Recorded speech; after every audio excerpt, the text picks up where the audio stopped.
জয় জগন্নাথ, জয় বলদেব, জয় সুভদ্রা, জয় সুদর্শন। রথযাত্রা এসে গেল। আগামী 27শে জুন শুক্রবার শুভ রথযাত্রার আরম্ভ, অর্থাৎ সোজারাত যাতে আমরা বলি। তো এই রথযাত্রা আসছে, জগন্নাথ দেবের সম্পর্কে আমরা জানবো। জগন্নাথ দেবের অনেক লীলা রয়েছে, সে সম্পর্কেও জানবো। আপনারা আমাদের সঙ্গে যুক্ত থাকুন। অবশ্যই এই চ্যানেলে জগন্নাথ দেবের নানা ধরনের লীলা এবং কেন জগন্নাথ দেবের জ্বর হয়েছিল সমস্ত কিছু এই ভিডিওতে পেয়ে যাবেন। তো আজকের আমরা এসেছি জগন্নাথ দেবের কেন এই রকম রূপ, জগন্নাথ, বলদেব ও সুভদ্রা মহারানীর যে এই রকম রূপ নিয়ে কেন এই ধরাধামে এসেছিলেন সে সম্পর্কে জানবো। কেন চোখগুলো অত বড় বড় হয়েছে, কেন জগন্নাথের হাত নেই, পা নেই। তো এই রূপ সম্পর্কে আমরা একটু তুলে ধরবো। তো আর রাধে রাধে, নিতাই গৌর প্রেমানন্দে হরি বল। সকলকে স্বাগত জানাচ্ছি আমার আরতি কানালের চ্যানেলে। তো এই জগন্নাথ দেবের একটা লীলা রয়েছে, সে সম্পর্কে আমরা শুনবো। দ্বারকা এবং আমাদের বৃন্দাবন। দ্বারকা হলো ঐশ্বর্য মাধুরী, আর হচ্ছে আমাদের বৃন্দাবন, যেটা গুন্ডিচা মন্দির বলা হয়, সেটা হলো অভিন্ন বৃন্দাবন। জগন্নাথ দেব এই 9 দিন রথযাত্রার হিসাবে আসেন অভিন্ন বৃন্দাবনে, অর্থাৎ গুন্ডিচা মন্দিরে আসেন। বৃন্দাবন আর হচ্ছে দ্বারকার মধ্যে অনেক তফাৎ রয়েছে। সেখানে দ্বারকা হলো ঐশ্বর্য দ্বারা মণ্ডিত, আর বৃন্দাবন হলো যেখানে প্রেম মাধুর্য দ্বারা পরিপূর্ণ, যেখানে ব্রজ প্রেম সর্বশ্রেষ্ঠ প্রেম বলা হয়েছে। সেরকমই আমরা একটা লীলা তুলে ধরছি, যেখান থেকে আমরা বুঝতে পারবো যে জগন্নাথের কেন হাত পা নেই, আর কেনই বা এই রূপে তিনি এই ধরাধামে এসেছিলেন, কিভাবে আবির্ভাব হয়েছিলেন সেই সম্পর্কে আমরা জানব। যখন শ্রীকৃষ্ণচন্দ্র দ্বারকাতে লীলা করছেন, যখন তিনি দ্বারকাতে অবস্থান করে রয়েছেন, তিনি কী করতেন, ঘুমানোর সময় প্রায় সময়ে তিনি হা রাধে, হা হা ললিতা, হা বিশাখা বলে ক্রন্দন করতে থাকতেন ঘুমের ঘোরে। তখন যে দ্বারকাতে অবস্থানকারী যে রানীরা রয়েছে, কৃষ্ণচন্দ্রের যে আরও রানীরা রয়েছে, সেই রানীরা তখন বলতে লাগলো, হে রাধাকে কেন এই ললিতা বিশাখা বলে তিনি ঘুমের ঘোরের মধ্যে বিভোর হয়েও কাঁদতে থাকেন। এই সম্পর্কে প্রশ্ন জেগেছিল সকল রানীদের। তখন দ্বারকাতে ছিল রুক্মিণী দেবী। রুক্মিণী দেবী প্রশ্ন, এই তার মনে যখন এই প্রশ্ন জেগেছিল, তখন সকলে মিলে জানতে চাইলো যে কে এ রাধা, কে ললিতা, কে বিশাখা। সেই জন্য তারা কী করলো, বলরামের মা রোহিণী দেবীর কাছে গিয়ে জিজ্ঞাসা করেছিল যে এই রাধাকে, ললিতাকে, বিশাখাকে কী রয়েছে তাদের সঙ্গে, কী সম্পর্ক, যার জন্য তিনি, আমরা এত রানী রয়েছি, রানী থাকা সত্ত্বেও তিনি ঘুমের মধ্যে তাদের নাম ধরে কাঁদতে থাকেন। তখন রোহিণী দেবী বলেছিল, সে হলো ব্রজের প্রেম, সেই প্রেম সম্পর্কে তোমাদেরকে কিছু বলতে পারবো না এখানে। তখন সকল রানীরা রোহিণী মাকে বলেছিল, খুব জোর করেছিল, জোর করে জানতে চেয়েছে যে বলুন না আমাদের সেই ব্রজের প্রেমের সম্পর্কে, কথার সম্পর্কে।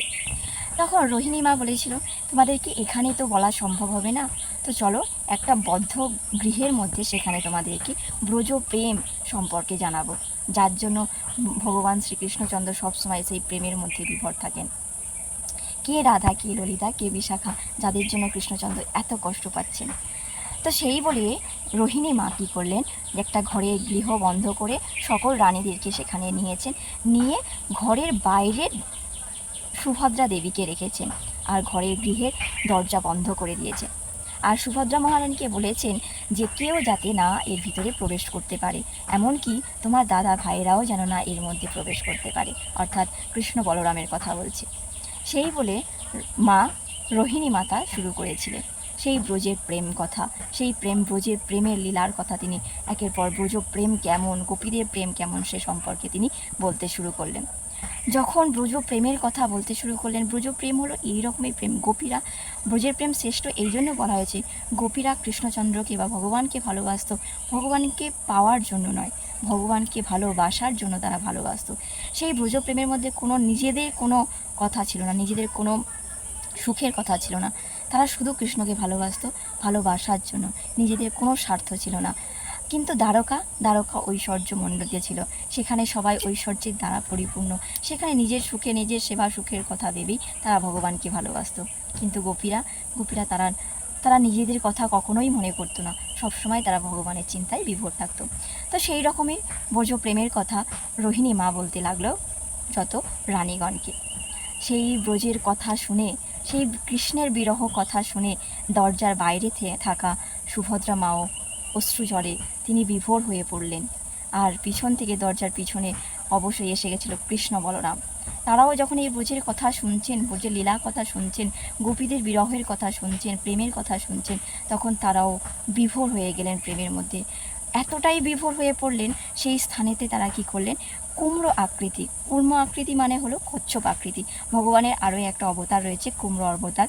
কুমড়ো কেমন দেখতে হয়, সেই কচ্ছপ ঠিক তার হাত এবং পাগুলো যেমন শরীরের কোঠরের মধ্যে ঢুকিয়ে নেয়, নিয়ে সেই রকমই এতটাই বিভোর হয়ে পড়েছিলেন জগন্নাথ, বলদেব, সুভদ্রা, অর্থাৎ আমাদের ভগবান শ্রীকৃষ্ণ, বলরাম আর সুভদ্রা দেবী। তারা সেই প্রেম বিরহের কথা শুনে, ব্রজের প্রেমের কথা শুনে নিজের শরীরকে সংকুচিত করেছিল, অর্থাৎ নিজেদের শরীরকে ছোট্ট করেছিল, কুমড়ো আকৃতি ধারণ করেছিল। এই সময়ে নারদ মুনি এসেছিলেন। নারদ মুনি এসে যখন দেখলেন ব্রজের প্রেমের কথা শুনে, বিরহের কথা শুনে ভগবান এবং জগন্নাথ, বলদেব, সুভদ্রা এই রূপ ধারণ করেছে, হাত পা সংকুচিত হয়েছে, নিয়ে একটা সুন্দর রূপ, দারুণ ব্রহ্মরূপ ধারণ করেছেন, তখন তিনি ভগবানের কাছে প্রার্থনা করলেন যে এই রূপটাই জগতে সকলের কাছে প্রকাশ করুন, এটাই আমার আবেদন। তো ভক্তবৎসল ভগবান শ্রীকৃষ্ণ তখন নারদের এই মনের ইচ্ছা পূরণ করার জন্যই জগন্নাথ, বলদেব, সুভদ্রার এই রূপ নিয়েই পরবর্তীকালে আবির্ভূত হয়েছিলেন রাজা ইন্দ্রদ্যুম্নের হাত ধরে। তো আমরা এখান থেকে জানতে পারলাম যে কেন জগন্নাথ, বলদেব এবং সুভদ্রা মহারানীর হাত পা সংকুচিত হয়ে ঠিক কুমড়োর আকৃতি অর্থাৎ কচ্ছপের আকৃতি ধরেছিলেন। সেই রূপেই তিনি এই রাজা ইন্দ্রদ্যুম্নের হাত ধরে আবির্ভূত হয়েছিলেন। রাজা ইন্দ্রদ্যুম্নকে স্বপ্ন দিয়েছিলেন ভগবান জগন্নাথ যে তিনি আবির্ভূত হবেন।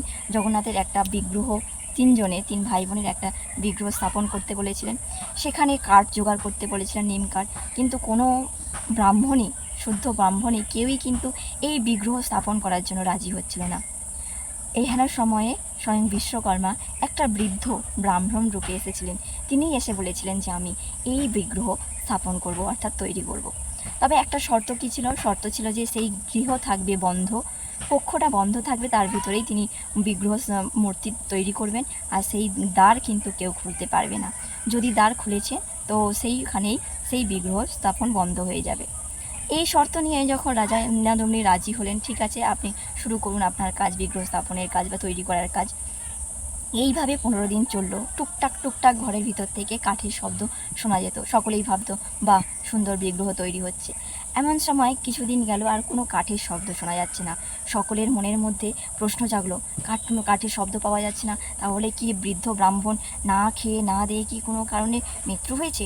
যদি ব্রাহ্মণ হত্যা হয় তাহলে তো অপরাধ হবে। এদিকে রানীও কী করলো, রানীর মনে কৌতূহল হলো।